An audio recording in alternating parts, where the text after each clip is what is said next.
Hello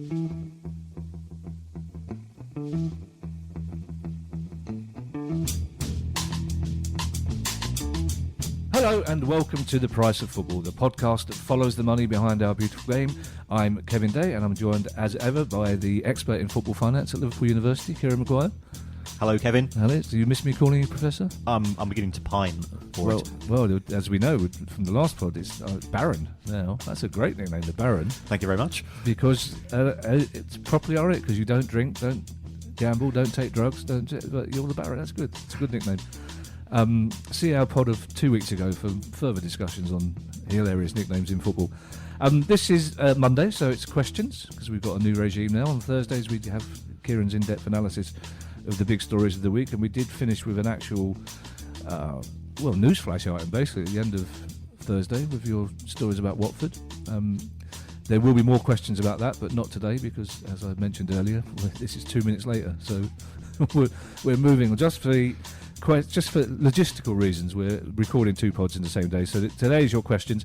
Remember, it's questions@priceoffootball.com. I can't remember if that's an email address or not, and I've moved my piece of paper. It is. That Kieran's is, yep, nodding. yep. The Baron is nodding, so we're fine. Should I get the plea for good reviews over? No, I'll save it for the end. So our first question comes from Matt Isles. Hello, Matt. Now, Matt's a third-year football journalism student. He's doing a special study on Chesterfield and how their finances were affected by their drop into the National League. And it still seems odd to me that Chesterfield aren't in the league somehow. I glanced at the National League recently, and it's like, my God, it is Division 5 to all intents and purposes now, isn't it? Essentially, it's all our memories. Yes, well, unfortunately, it is. Well, Crooked Spire. Yep. Yeah. So, how is it in general? Is the drop to the National League as disastrous as it once was? I mean, going out of the league.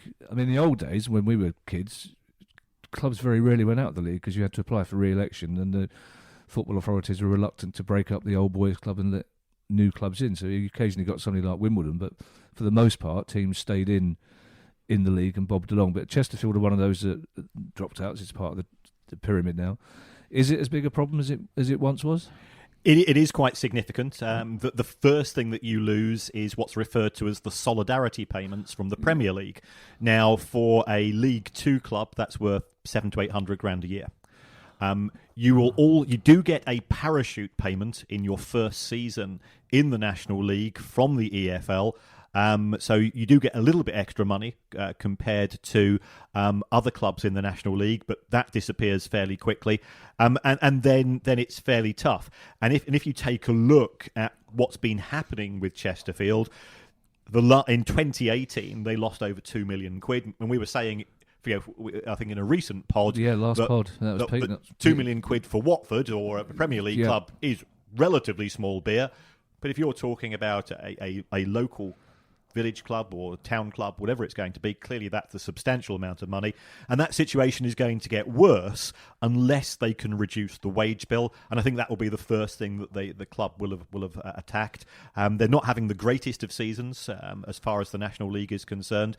It is very competitive football. It's pretty exciting stuff, and for anybody when the next international break, I would very much encourage them to go down, watch a National League game. You will enjoy yourself, and I think you can also drink beer on the terraces. Well, you obviously you can't, but yes. Well, as you said as well in a previous pod, that the Winter World Cup might be a benefit for those teams, because if you're not watching Premier League or Championship football, you could go down there. How do attendances tend to drop off?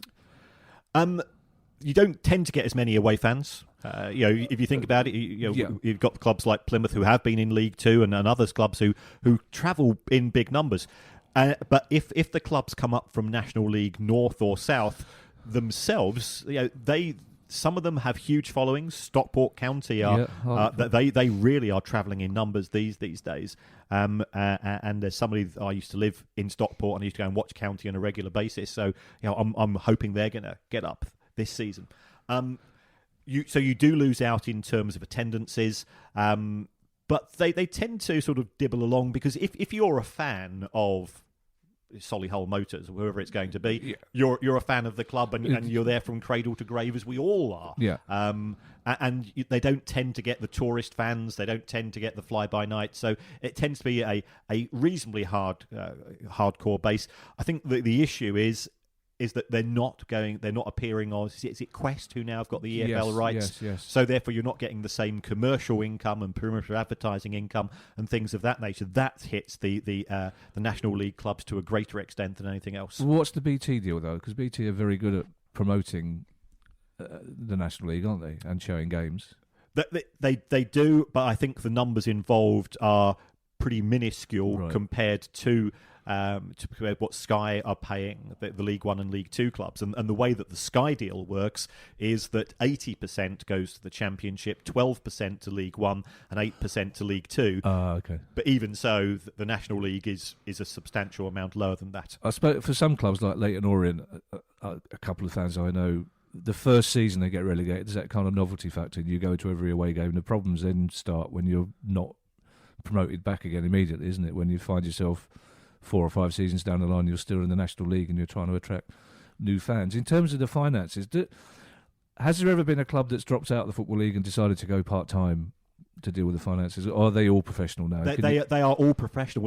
And what we are seeing is that increasing numbers of clubs in the National League themselves who have not yet been promoted to the EFL, if they've got generous local benefactors, then they will try to go full-time.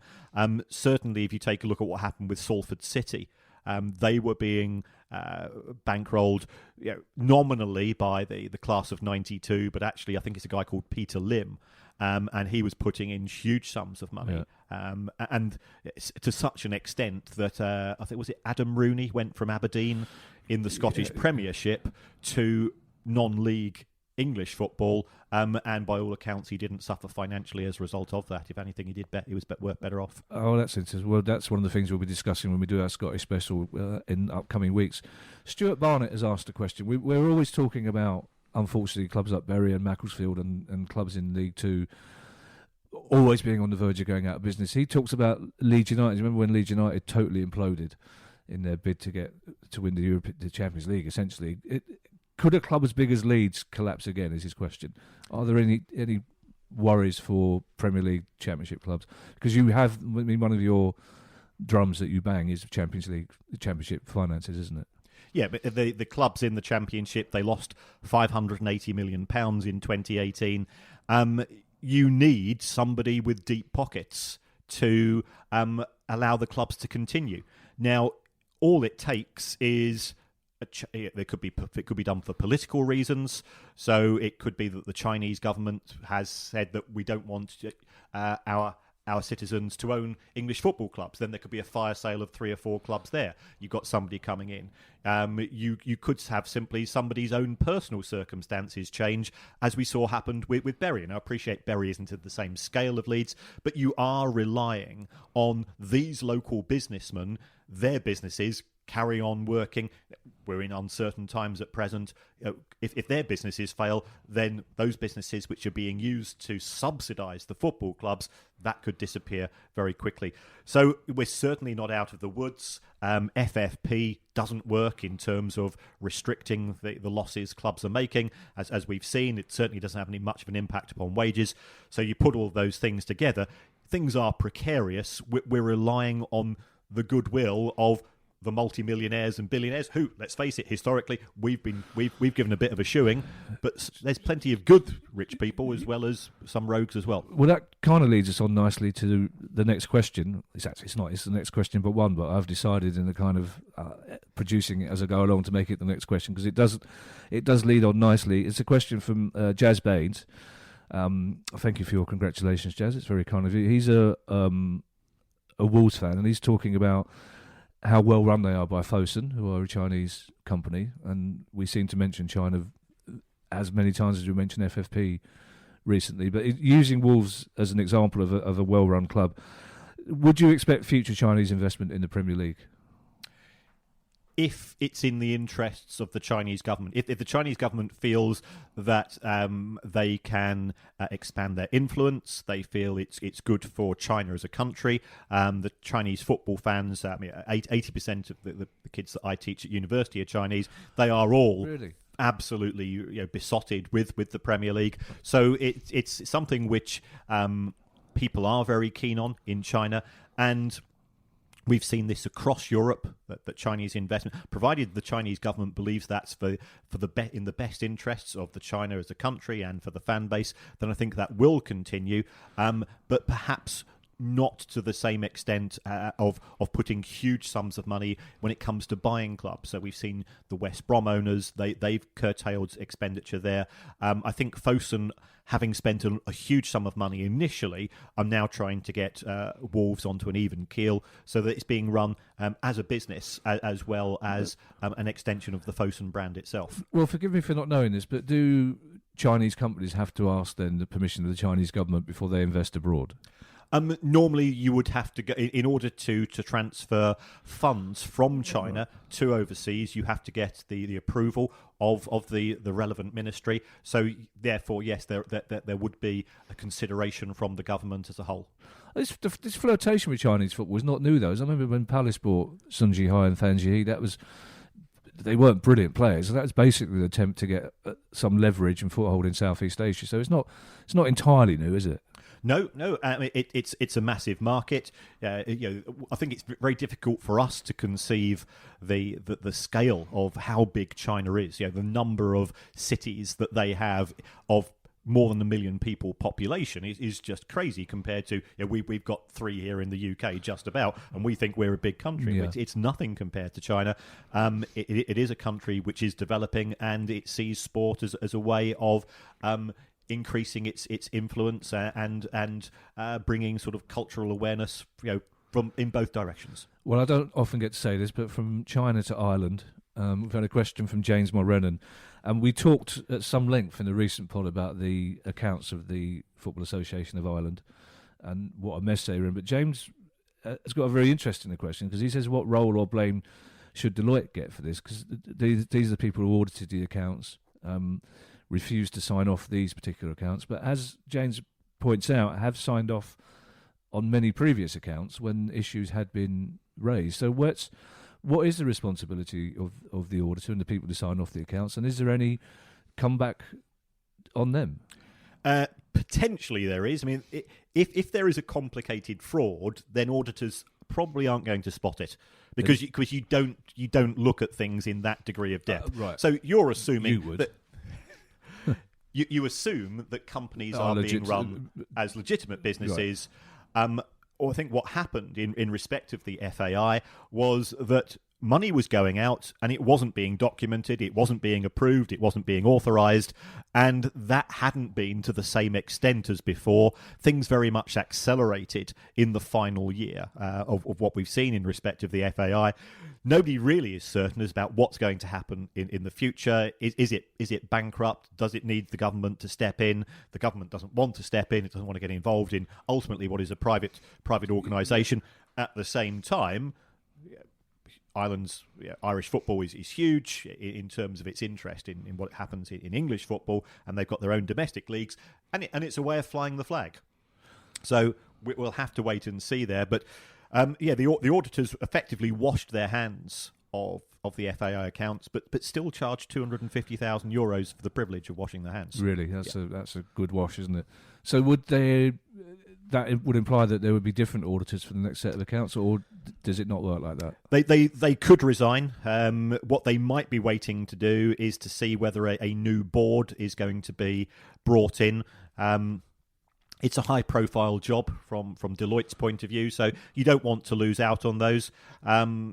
They've done as much as they can. I'm always happy to give stick to big corporates, but ultimately, you can't sign off on numbers which aren't there in the first place.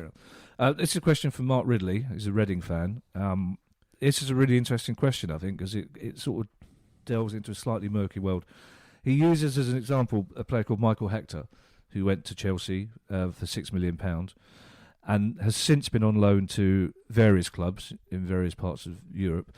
So his question basically is, who's paying the wages at those various clubs?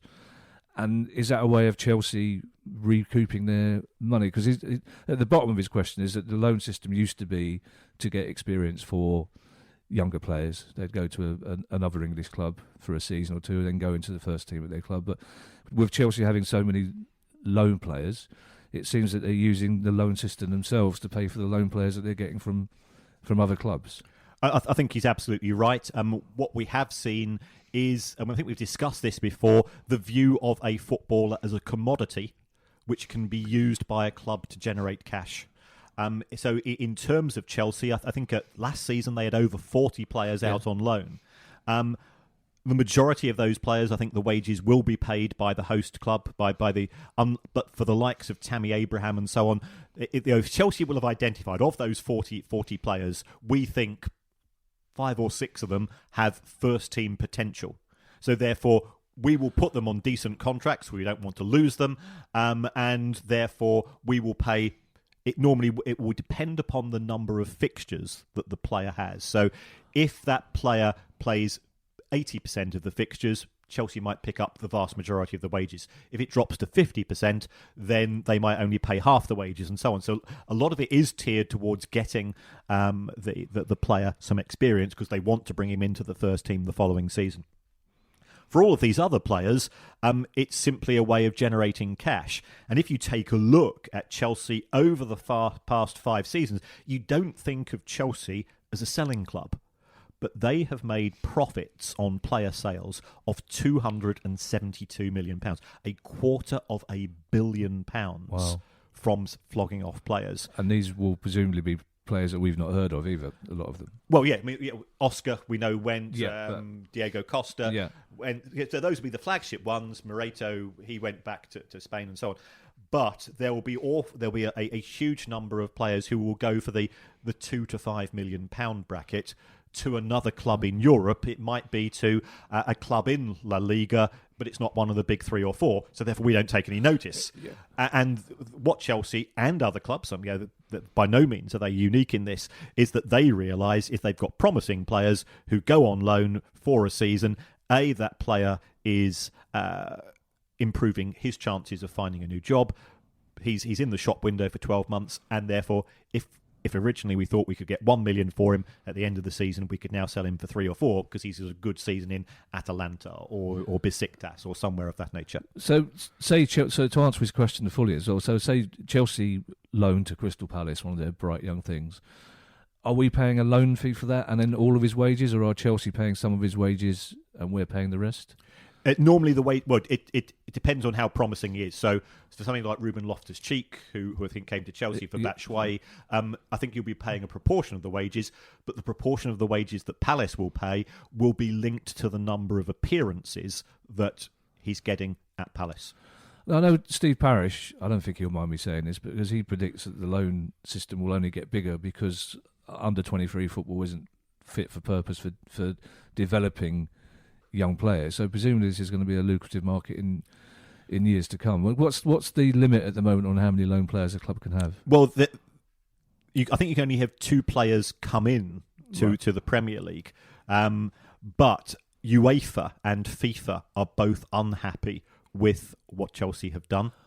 And they are threatening to put a cap on the number of players you're allowed to put out on loan.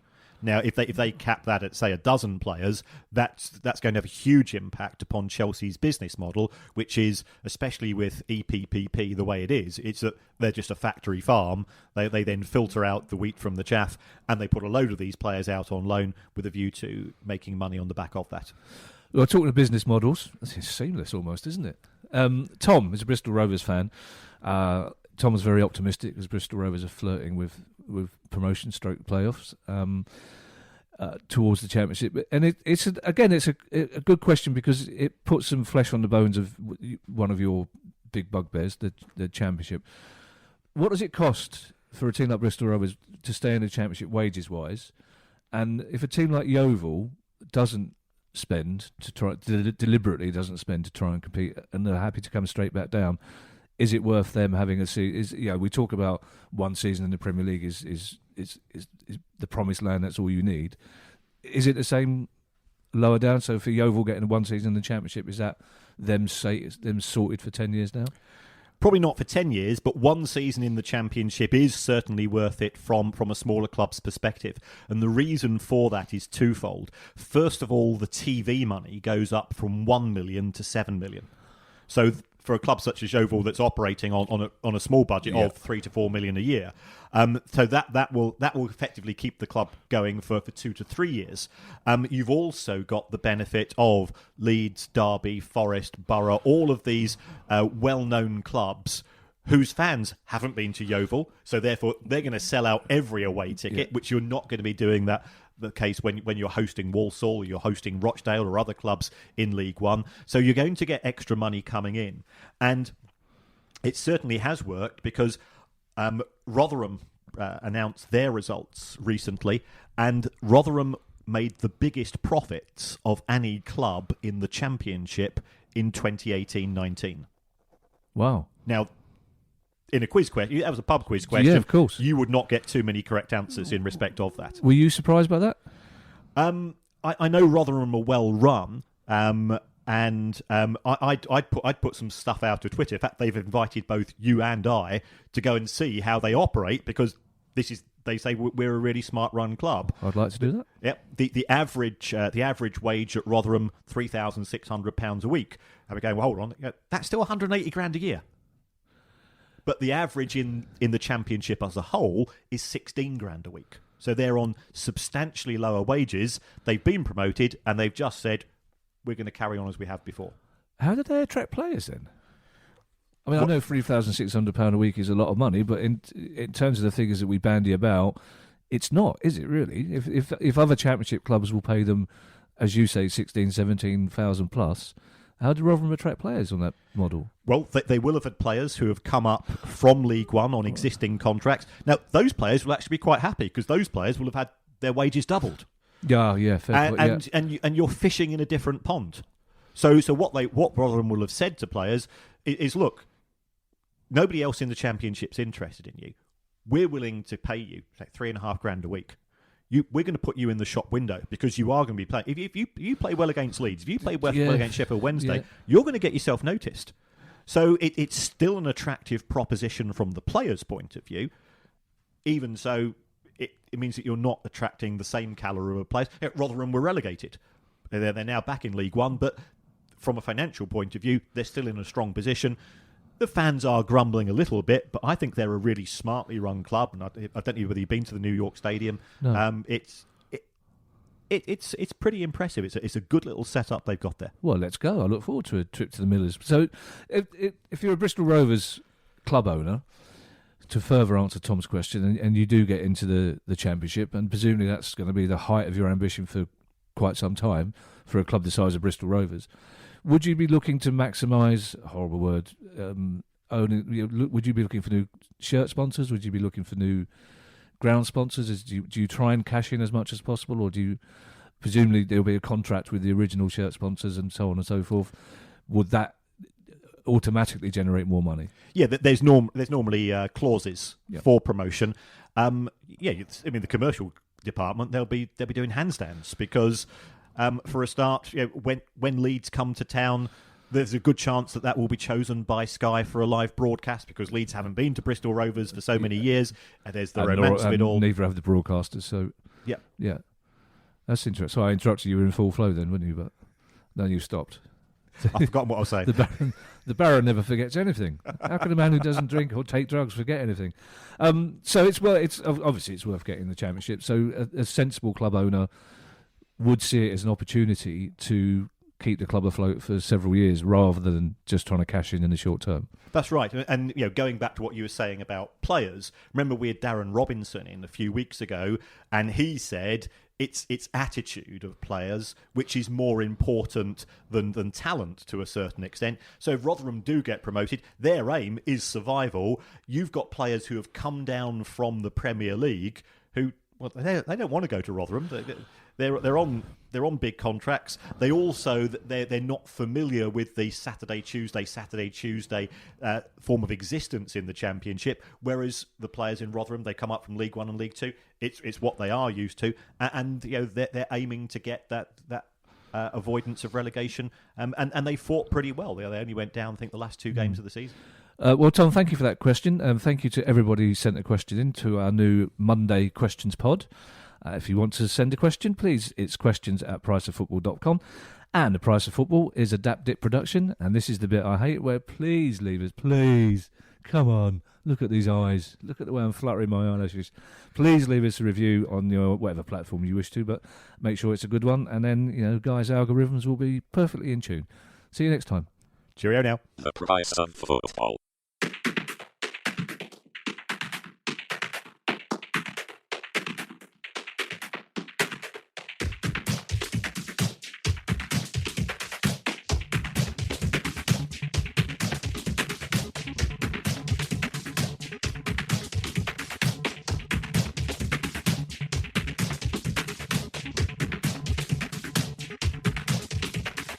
The Price of Football.